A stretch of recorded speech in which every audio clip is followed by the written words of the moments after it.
ñu ko xibaar parce que démb ci ngoon vers 21h50 minutes la ko les gendarmes de Nioro teg loxo ci benn quartier bu tudd Nouroula foofee ca Nioro du Rip mi ma doon nuyu démb waa Nioro maa ngi leen di nuyuwaat tey.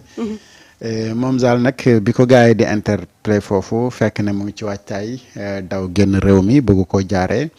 fi nga xamante ni moom moo di Gambie waaye Zal li tax gars yi daal di koy topp mooy dafa am kenn si ñi nga xamante ni dañ leen jàpp ju ñu intercepté ay message am ay message audio yoo xamante ni daal mu ngi cay wax yu doy waar yoo xamante ni daal ci ay love story yoo xamante ni boo dégloo message bi sa yaram dafay daal di daw moom nag tracé yooyu la gaa ñu topp ñu gis ne bi ñu ko localiser nekkul biir Ndakaaru mais localité bi mu nekk waa gendarmerie section de recherche jeudi xaatim benn demande waa gendarmerie bu Nioro adjudant chef bi fa nekk ak équipe am dal di localiser ki nga xamante ni moom mooy Zal Mbaye ñu jàpp ko vers 21h30 21h50 ci quartier Nouroula dal di koy nag jangete indi ko fi nga xamante ni moom moo di Ndakaaru lii nag enquêteurs yi am jëmale ko ci moom Zal Mbaye moomu nga xamante ni tiktoker bu siw la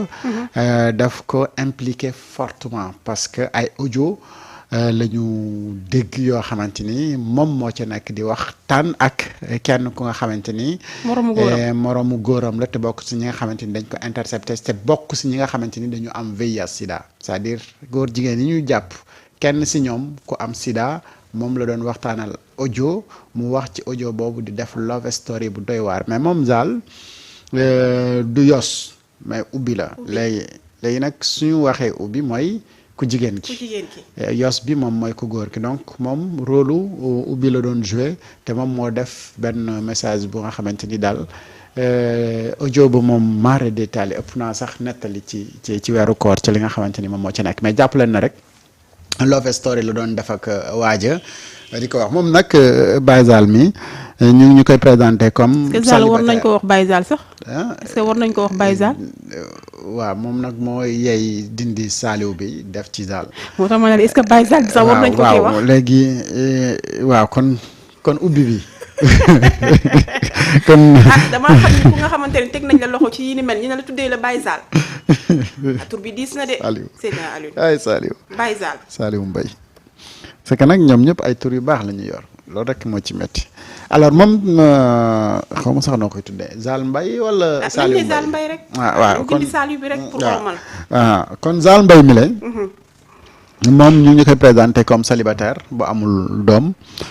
te dëkk Yëmbal Gàddaay fa la domicile woon ba ko am 28 ans nekk ab commerçant. moom Saliou nag ginnaaw bi nga xamante ni démb procureur inculpé na yeneen ñaari nit yu nga xamante ni wala yeneen 3 moom mi la dafa ñëw gën a yokk liste bi nga xamante ni moom mooy arrestation wu góor jigéen yi ak mbir mi nga xamante ni moom la ñu tuddee l'affaire Pape Cheikh Diallo Essier moom nag Zal mi la wax dëgg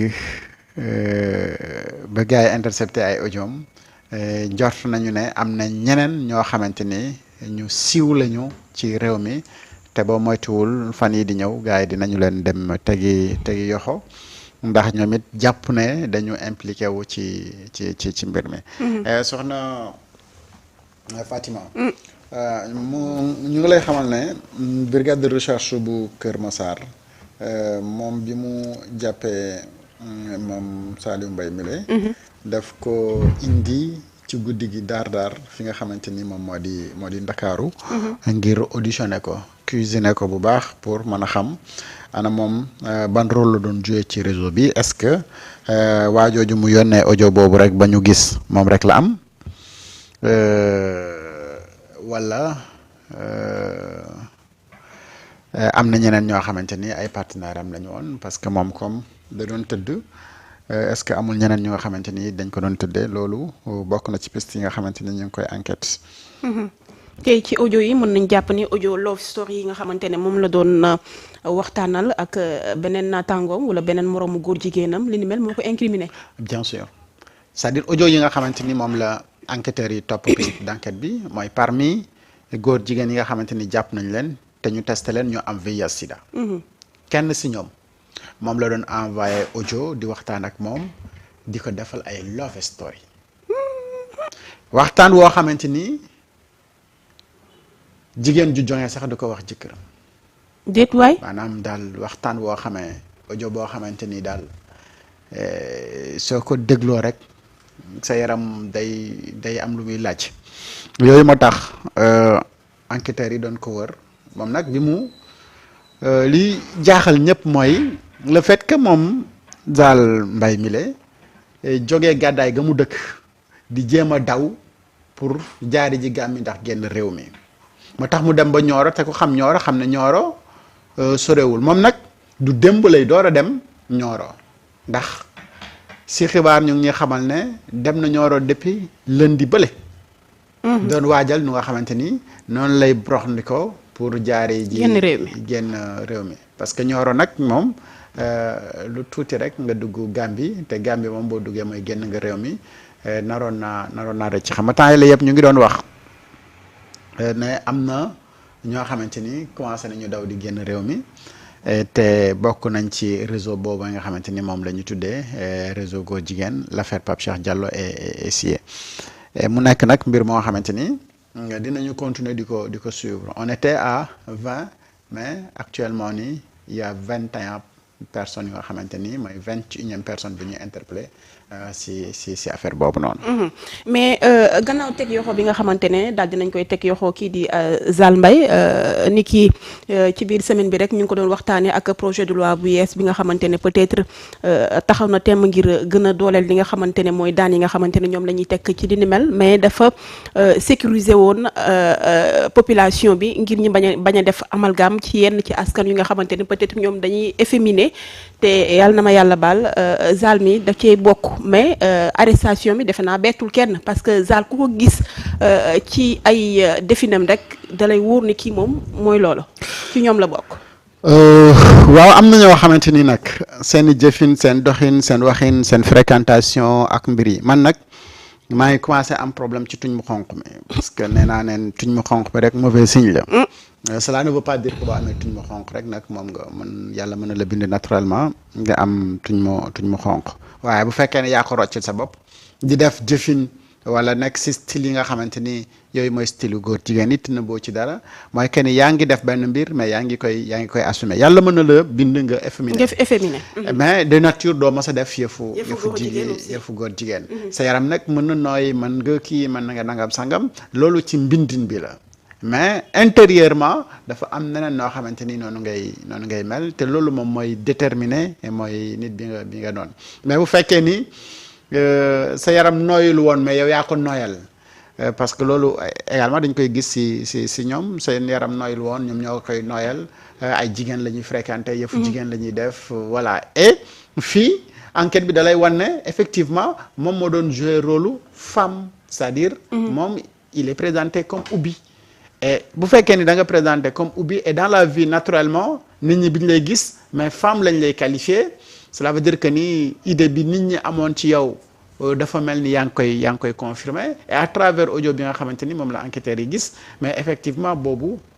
daf ko incriminer fortement et tey nag dañu nekk dans une société moo xamante ni kenn ku si nekk war nga jël say responsabilité ak say matuwaay alors góor jigéen ngeen naam yéen la engagé waaye réew mi nga xamante ni moom la ñu nekk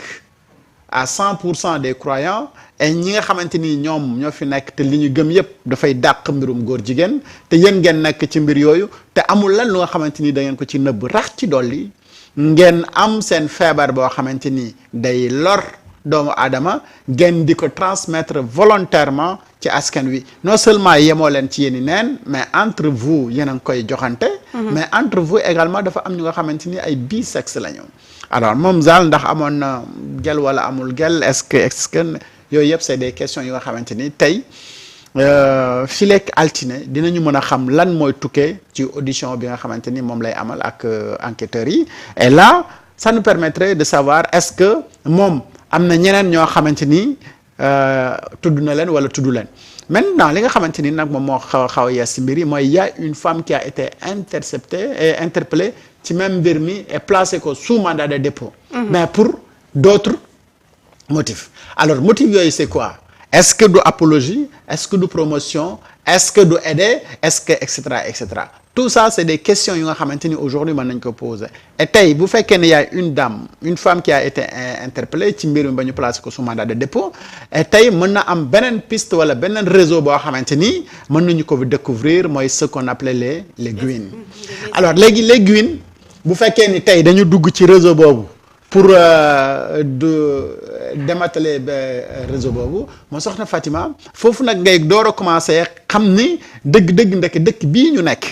dañu foogoon ne dëkk bu baax la mais dëkk bi li fi yàqu moom moo ëpp téeméer junni yoon li nga xamante ni moom moo ci baax. et tey boo xoolee arrestation yi daanaka dëkk bu mu laalagul Sénégal dafay commencer nag di néew parce que on te parle de Tivaouane am na arrestation Touba Mbacké Mbour Thiès Dakar Nioro et cetera donc ça veut dire que ni c'est des gens yu nga xamante ni ils sont dans la société. ils sont dans la société mais ñu ngi fréquenter mais sénégalais yi ci anam yu ne et tey ñoom c'est des porteurs du VIH sida et ñu ngi koy transmettre volontairement également li nga xamante ni moom mooy askan wi tey ils mettent en danger la vie d'autrui te loolu moom moo tax procureur bi gën a sévère donc si seen mbir. ci li ni mel maanaam ci enquête bi wala ci dossier bi naam ay góor kese lañ ci doon jàpp mais gis nañ ni yëf yi dafay gën a yaatu au fur et à mesure ñuy dem ci enquête ou bien ramification yi nga xamante ne à chaque fois bu ñu jàppee kenn yëf yi day gën a yaatu parce que bu ñu demee ba ci tudd ay lesbiennes yëf yi day wone ni xëy na du góor ñi kese. réseau bi yaatu na lool. évidemment xam nga te réseau la boo xamante ni koo si jàpp mu wejje keneen. te keneen ki ngay jàpp day weejawaat keneen et boo xoolee